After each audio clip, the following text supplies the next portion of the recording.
Hi friends, welcome to my classroom. বন্ধুরা, এই ভিডিওতে ক্লাস 8-এর অঙ্কের রায়মাটির প্রশ্নবিচিত্রা 2024 এর সেকেন্ড সামেটিভ ইভ্যালুয়েশনে যে স্কুলগুলো আছে, এখানে 5 number school Chittaranjan high school Purulia, এর একদিক থেকে পরপর অঙ্কগুলো আমি করব। তো এর আগের যে স্কুলগুলো আছে সমস্ত অঙ্কগুলো বিভিন্ন ভিডিও বানিয়ে আমার চ্যানেলে আপলোড করা আছে, তোমরা দেখে না থাকলে অবশ্যই দেখো। তাছাড়া এই ভিডিও ডিসক্রিপশন বক্সে তার লিঙ্কগুলো দিয়ে দিয়েছি। আর শুরুতেই বলবো, আমার চ্যানেলে প্রথম হয়ে থাকলে অবশ্যই চ্যানেলটি সাবস্ক্রাইব করো এবং ভিডিওগুলো অবশ্যই তোমার বন্ধুদের সাথে শেয়ার করবে। তো একদিকে আছে 40 টাকার 15% কত হবে?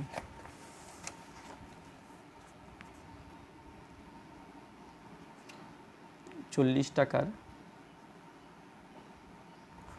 15% সমান 40 ইন্টু 15/100। এখানে লিখতে হবে টাকা। তাহলে 20 দিয়ে কাটলে 2, 20 দিয়ে কাটলে 5, 3 5 15, তাহলে এটা হলো 3 দুগুণে 6 টাকা।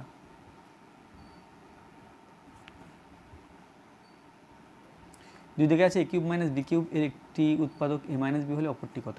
তাহলে আমরা জানি a cube minus B cube সূত্রে ভাঙলে পাই a minus B into A square plus A B plus B square.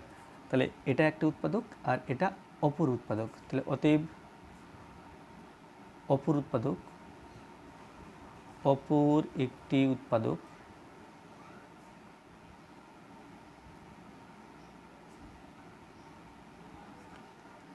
A square plus A B plus B square, এটা হলো অপর উৎপাদক। 3 দিকে আছে একটি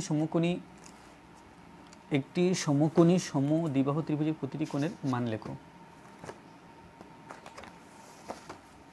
তাহলে এখানে যদি ছবিটা আঁকা হয় অঙ্কটা বুঝতে অনেকটা সুবিধা হবে। মনে করলাম এটা একটা সমকোণী সমদ্বিবাহু ত্রিভুজ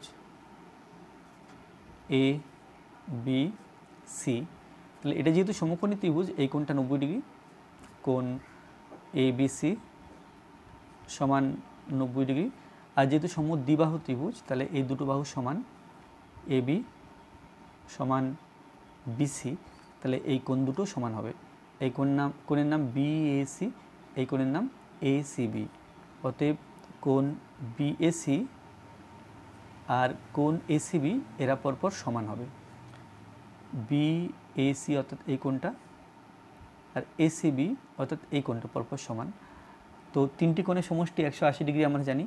তো তার থেকে 90 ডিগ্রি বিয়োগ করলে বাকি যে মান থাকবে তাকে 2 ভাগে ভাগ করলে এই কোণের মান পাবো আর সি কোণের মান পাবো। তাহলে এখানে হবে 180 ডিগ্রি মাইনাস 90 ডিগ্রি, তারপরে তাকে 2 দিয়ে ভাগ। তাহলে 180 ডিগ্রি থেকে 90 ডিগ্রি বিয়োগ করলে পাচ্ছি 90 ডিগ্রি, 2 দিয়ে ভাগ, তাহলে এটা হলো 45 ডিগ্রি। অতএব কোণ এই কোণটা অর্থাৎ বিএসি, কোণ বিএসি সমান 45 ডিগ্রি। এর নাম কোণ এবিসি, কোণ এবিসি সমান 90 ডিগ্রি। ও এই কোণটা কোণ এসিবি, কোণ এসিবি সমান 45 ডিগ্রি। তাহলে এটা এখানে তিনটে কোণের মান লেখা হলো। দুই দিকে আছে যে কোনো দুটি প্রশ্নের উত্তর দাও। তো 30 জন লোক 15 দিনে একটি গ্রামের রাস্তার 3/7 অংশ সারান। যদি আরও 10 জন লোক এই কাজটি করতে আসেন, তাহলে রাস্তার বাকি অংশ সারাতে কতদিন লাগবে তা ত্রৈরাশিক পদ্ধতিতে নির্ণয় করো। তাহলে এখানে 30 জন লোক আছে, 15 দিনে 3/7 কাজ করছে। তাহলে বাকি কাজটা কতটা আছে এখান থেকে বের করা যাবে।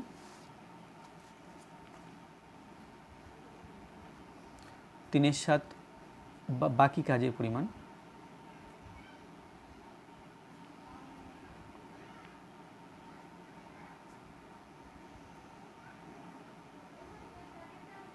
সমান 1 - 3/7 অংশ সমান 7 লসাগু, 7 × 7 - 3 অংশ সমান 4/7 অংশ। তাহলে এই কাজটা বাকি আছে। এখন এখানে দেখতে হবে 30 জন লোক 15 দিনে এত কাজ করছে। তো এখানে লিখতে হবে গণিতের ভাষায় সমস্যাটি হলো।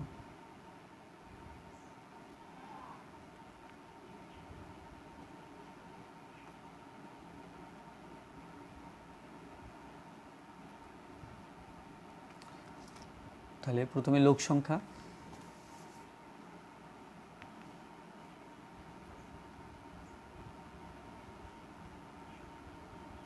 লোক সংখ্যা লেখা হয় জন দিয়ে, তারপরে এখানে সময় এখানে দিন দিয়ে আছে, আর কাজের অংশ।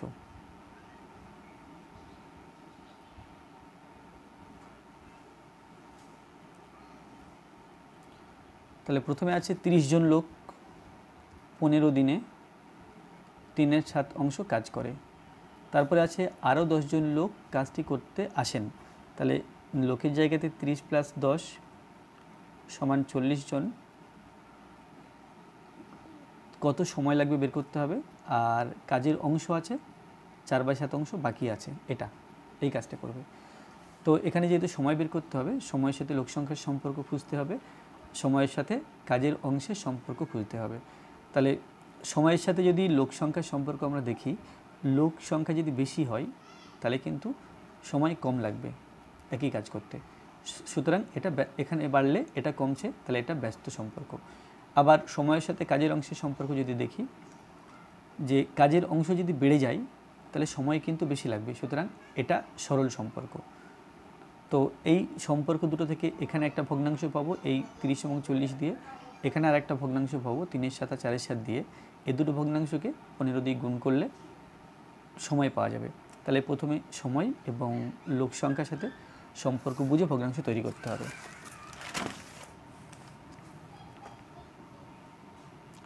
সময়ের সাথে লোক সংখ্যার ব্যস্ত সম্পর্ক। তাহলে এখানে সময় ছিল 30, হলো 40, 30 থেকে 40 হয়েছে, সুতরাং বেড়েছে। তাহলে এখানে সময় বেড়েছে, তাই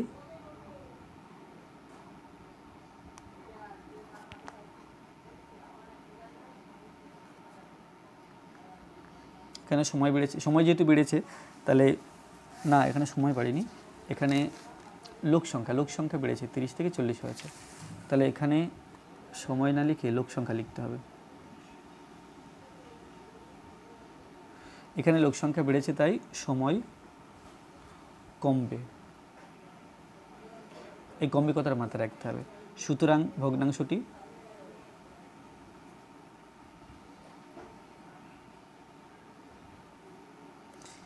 এক অপেক্ষা ছোট, অর্থাৎ যেহেতু এখানে কমবে লিখেছি, সুতরাং এক অপেক্ষা ভগ্নাংশটা ছোট হবে। অর্থাৎ এখানে ভগ্নাংশটা হবে এই 30 এবং 40 দিয়ে, 30 এবং 40 দিয়ে। তাহলে যেহেতু ছোট, তাহলে ছোট সংখ্যা আগে নেব, বড় সংখ্যা পরে নেব। অর্থাৎ ভগ্নাংশটা হবে 30/40। আচ্ছা, এরপরে কাজের অংশের সাথে সময়ের সরল সম্পর্ক।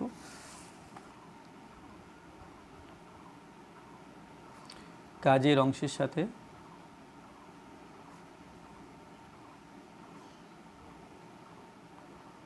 সময়ের সরল সম্পর্ক। এখানে কাজের অংশ বেড়েছে,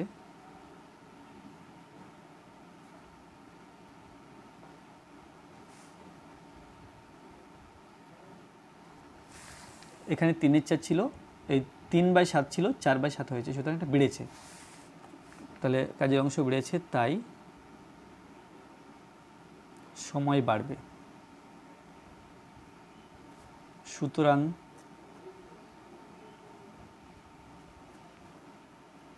ভগ্নাংশটি এক অপেক্ষা,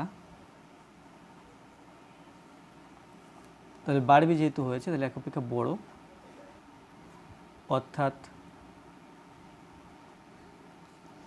এক অপেক্ষা বড়, অর্থাৎ 4/7 যেহেতু বড়, সুতরাং বড় সংখ্যাটা আগে আর ছোট ভগ্নাংশটা পরে। বা এটা না, এটা অন্যভাবে লেখা যায়, 4/7 × 7/3 বা 4/3 হবে। তাহলে এখন আমার সময় বের করতে হবে। তাহলে সময় এখানে 15 আছে, 15-এর সাথে 30/40 এবং 4/3 গুণ করতে হবে। অতএব নির্ণেয় সময় সমান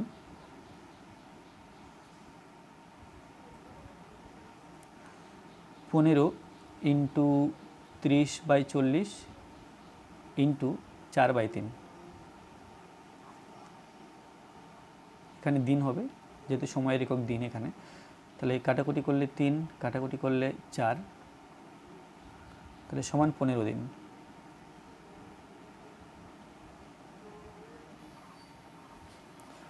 দুই দিকে আছে চিনির মূল্য 20% বেড়ে গেছে, তাই চিনির মাসিক খরচ অপরিবর্তিত রাখতে চিনির মাসিক ব্যবহারের পরিমাণ শতকরা কত কম করতে হবে নির্ণয় করো।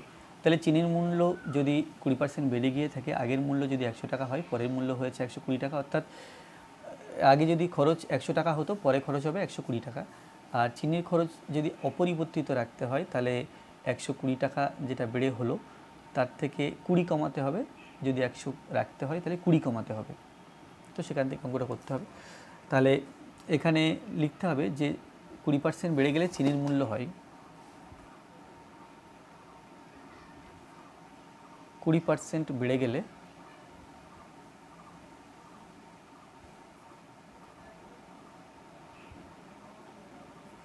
চিনির মূল্য হয় না, 20% বেড়ে গেলে চিনির পূর্বের মূল্য 100 টাকা হলে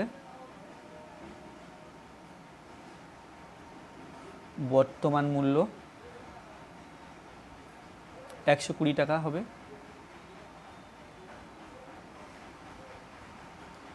তাহলে মাসিক খরচ অপরিবর্তিত রাখতে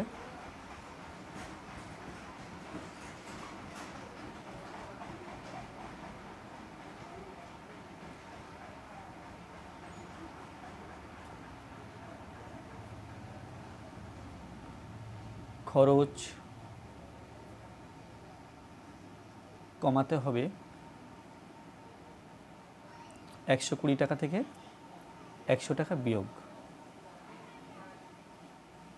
তাহলে সমান 20 টাকা। 20 টাকা খরচ কমাতে হবে, আর এই 20 টাকাটা 120 টাকার মধ্যে।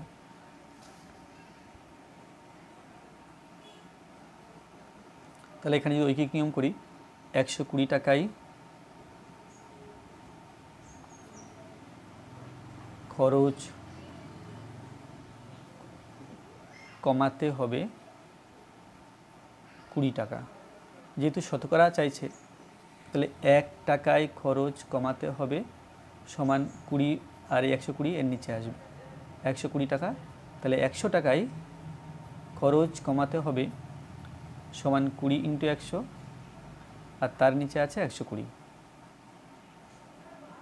তাহলে 20 দিয়ে কাটলে 5, এটা 6,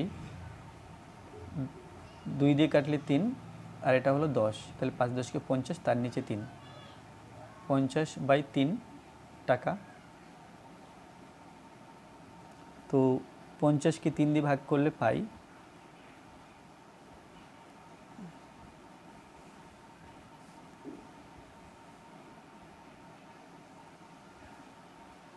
সমান 16.2-3।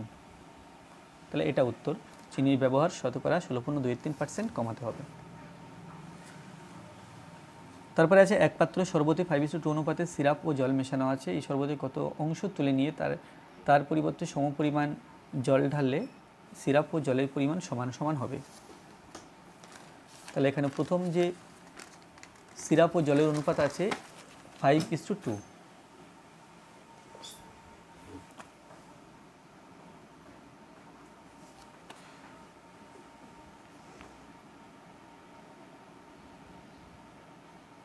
শরবতে সিরাপ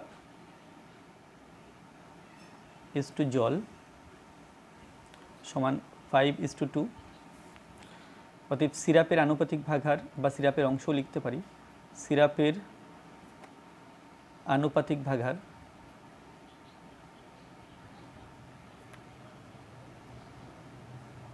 বা লেখা যেত সিরাপের অংশ 5 এবং 2 যোগ করে 7, তাহলে 5/7, আর জলের আনুপাতিক ভাগহার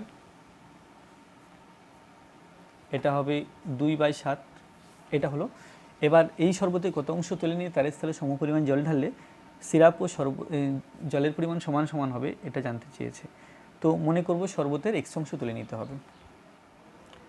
মনে করি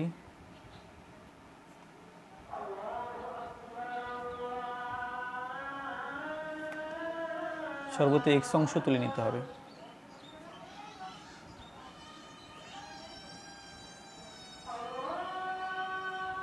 তাহলে এক্স অংশ শরবতে কতটা সিরাপ আছে আর কতটা জল আছে সেটা বের করে নিতে হবে।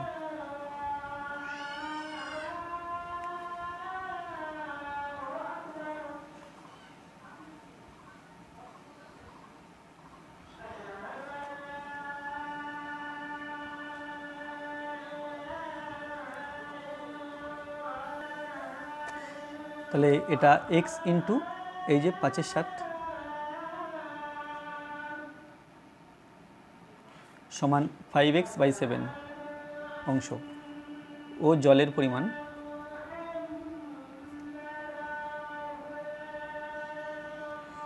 পরিমাণ হবে x ইন্টু 2 এর 7 অংশ সমান 2x/7 অংশ। তাহলে নতুন শরবতে সিরাপের পরিমাণ কত হলো বের করা যাক। নতুন শরবতে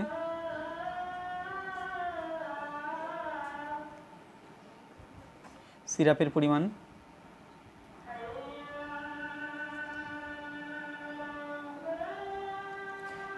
পরিমাণ আগে ছিল 5/7, তার থেকে তুলে নেওয়া হলো 5x/7 অংশ।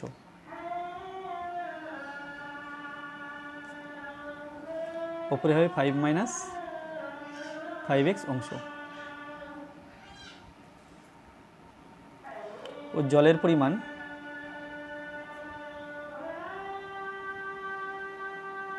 সমান এখানে 2x প্রথম ছিল 2/7, তার থেকে তুলে নেওয়া হলো 2x/7 এবং সম পরিমাণ জল ঢালা হলো, সেই জন্য x যোগ করতে হবে।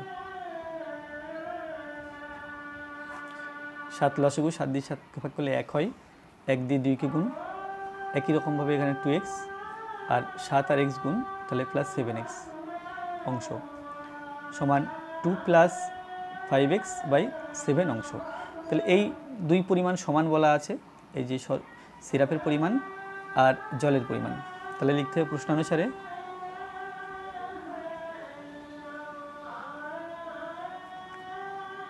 5 - 5x/7 সমান 2 + 5x/7। এখান থেকে x এর মান বের করতে হবে। 7 7 উপর নিচে কেটেই দিলাম, তাহলে 5 - 5x সমান 2 + 5x, তাহলে -5x হলো, এই 5xকে বাদ দিকে আনলে -5x সমান এখানে 2 আছে, 5কে ডান দিকে নিয়ে গেলে -5, তাহলে -5 - 5 হলো -10x, আর এখানে বিয়োগ করলে -3, মাইনাস কেটে দিলাম, তাহলে x সমান 3/10। অতএব শরবতের 3/10 অংশ তুলে নিতে হবে।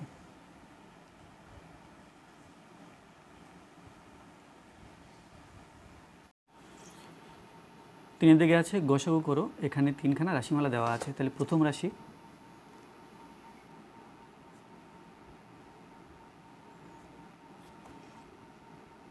a² - 1, তো এটাকে আমরা এইভাবে লিখতে পারি যে a² - b² সমান a + b into a - b। তাহলে এখানে একটু পাশে লিখি, a² - 1 সমান a হোল স্কোয়ার -1 তার হোল স্কোয়ার। তাহলে এটা a ভাবলে এটা b ভাবলে a + b into a - b, এটা হলো প্রথম রাশি। এরপর দ্বিতীয় রাশি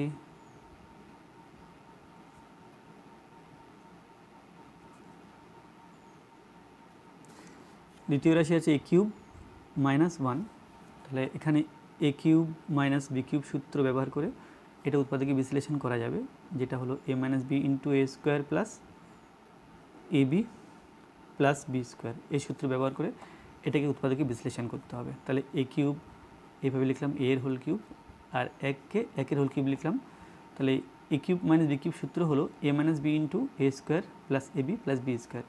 তাহলে এ minus B into A square plus A B plus B square সমান এ minus B into A square plus এটা আর এক গুণ করলে এ প্লাস এক একে এক।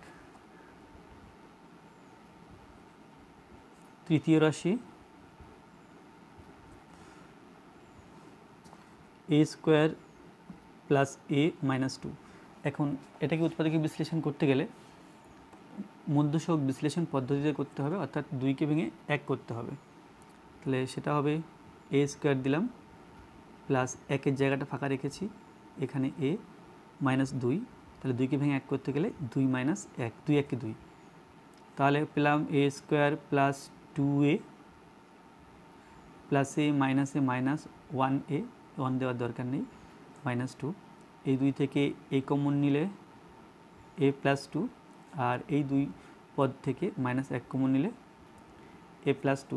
তাহলে এ প্লাস টু কমন নিলে থাকছে এ প্লাস, এখানে এ আর এখানে মাইনাস ওয়ান থাকছে। তাহলে অতএব নির্ণেয় গসাগু।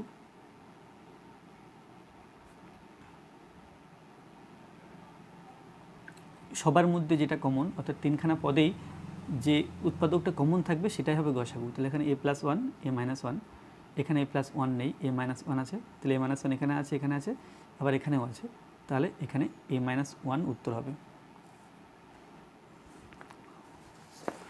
তারপরে এখানে লসাগু করতে বলা আছে, এখানে তিনখানা রাশিমালা দেওয়া আছে।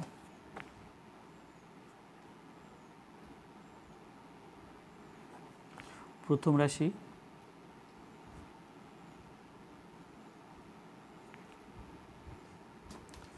এটা আছে এক্স কিউব মাইনাস এইট, তাহলে এখানেও তাই এ কিউব মাইনাস বি কিউব সূত্রে এটাকে উৎপাদক বিশ্লেষণ করা যাবে। এ কিউব মাইনাস বি কিউব সূত্র হলো এ minus B into A square plus A B plus B square. তাহলে সেভাবে করলে এক্সের কিউব লেখা যায়, আর আটটাকে দুইয়ের কিউব লেখা যায়। তো এখানে এ minus B into A square plus A B plus B square সমান এক্স মাইনাস টু, এটা হলো এক্স স্কোয়ার, দুই আর এক্স গুণ করলে টু এক্স প্লাস দুই দুগুণ চার। দ্বিতীয় রাশি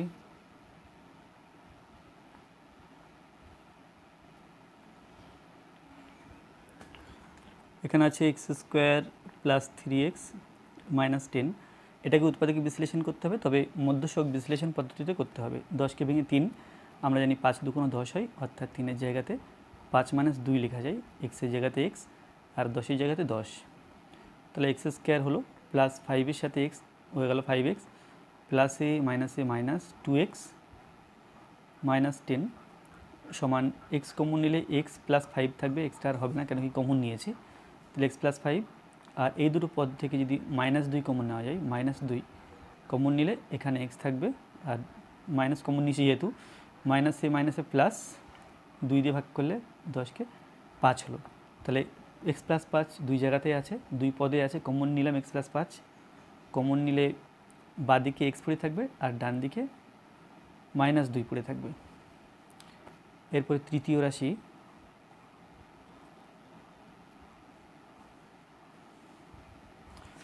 রাশি আছে x cube plus 2x square minus 8x সমান এক্স কমন নিলে x square plus 2x minus 8। X হলো, এখন 8কে ভেঙে 2 করতে হবে, তো আমরা জানি 4 দুগুণ 8 হয়, সুতরাং 2-এর জায়গাতে 4 মাইনাস 2 লিখতে পারি মাইনাস 8।